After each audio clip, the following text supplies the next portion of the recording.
Twyford. Mr Chairman, I want to talk about housing.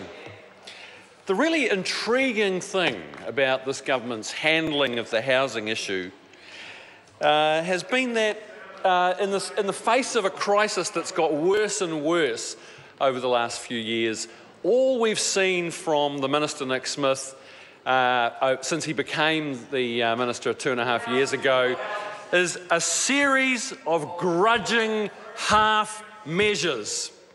The standard operating procedure for this Minister on housing has been denial, trivialisation, complacency, refusal to acknowledge the extent of the problem until the focus groups show that people are starting to get concerned. And then what do we see? Time after time after time, he tosses out some grudging half measure as a sop to public opinion. Last week, the Prime Minister made his most revealing comments yet on this issue in an interview with Leighton Smith on News Talk ZB, where the Prime Minister said that Aucklanders like their house prices going up because it makes them richer. This was very interesting and very significant. It was the most candid that the Prime Minister has been, and it explains why we have a non-housing minister and a non-housing policy. It's a minister whose job is to look like he's doing something, to provide political cover for a government that has made such a cynical political calculation. A calculation that there are sufficient numbers of Aucklanders who own their homes who will feel wealthier and happier because of rising paper wealth that they can never cash in unless they move out of the city, giving up their job, moving away from family. That doesn't happen.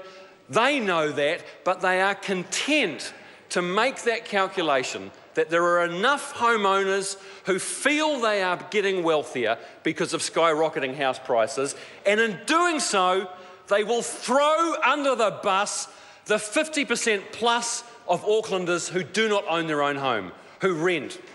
They will condemn generation rent to a lifetime of renting, the very tenants in their own land that the Prime Minister talked about only a couple of years ago. Mr Chairman, Nick Smith talks a big game on supply, on the supply of houses. His diagnosis of the housing crisis in Auckland is that there simply aren't enough houses. It's all about supply and nothing about demand. But he has singularly failed to deliver supply. In 2.5 years as the housing minister, the shortage of houses, the shortfall which the Productivity Commission, his policy touchstone on housing, they predict, the government's pet think tank predicts that at the current rates, that shortfall is going to go from 32,000 now to 60,000 houses in 2020. That is a failure by anyone's reckoning from a minister who made it his ambition to increase the supply of houses. It's getting worse by 5,000 every year. And that is why house prices in Auckland are skyrocketing, and that's why the New Zealand Herald reported they've been going up for $511 a day on average for the last year. $511 a day. You can make more money under this national government's policy by owning a house than working. There is only one way to get rich under this government, and that's by speculating in residential property. That is their policy. They are the party of property speculators, foreign and domestic.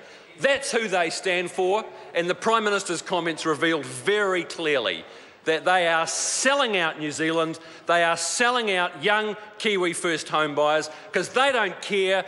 They've made a cynical political calculation that they would rather count on the votes of Auckland homeowners who think they're getting wealthier. They don't give a damn about the lost generation who will never, ever have the Kiwi dream of affordable home ownership.